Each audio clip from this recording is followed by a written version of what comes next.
You walk into a room full of people you know. Someone laughs. You smile. Then for 2 seconds, nobody talks to you. Nothing happened. But somehow, you feel like you have been pushed outside the circle. And here's the distraction part. Nobody actually had to reject you. Your brain can sometimes create the feeling of rejection before rejection ever happens. Because when belonging feels uncertain, your brain starts looking for cues.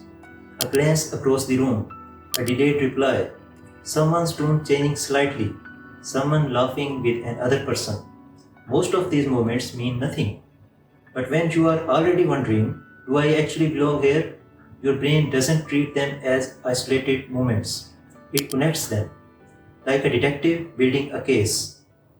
And this is where the trap begins. Your brain is much more interested in information that could signal a social threat than information that simply says everything is fine. So one cold looking expression can feel more important than 10 warm ones. Not because you are deliberately imagining things, because ambiguity gives your brain a problem to solve, and the brain hates unresolved social uncertainty. But then something even stranger happens. You start changing your behavior. You talk a little less. You make less eye contact. You stop volunteering your thoughts. You wait someone else to bring you into the conversation, and nobody knows why. So, from their perspectives, you are simply quieter. Maybe they give you a little more space. Now your brain notices the distance, and suddenly you have evidence.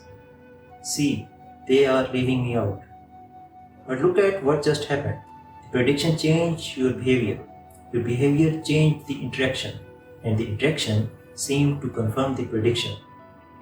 That's a self fulfilling loop, and researchers have found that experiences of social exclusion can engage brain regions involved in distress and affective pain, including the anterior insula and anterior cingulate cortex.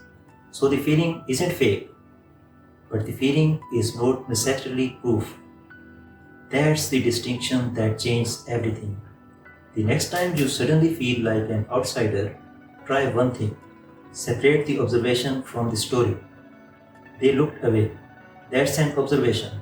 They don't want me here. That's the story. Your brain may be trying to protect you by filling in the gap, but you don't have to accept its first explanation because sometimes the room hasn't changed. Your brain has simply changed what it's looking for, and you weren't necessarily standing outside the group. You may have been standing outside the feeling of belonging. Once you can see that, you can stop treating every pause like a verdict.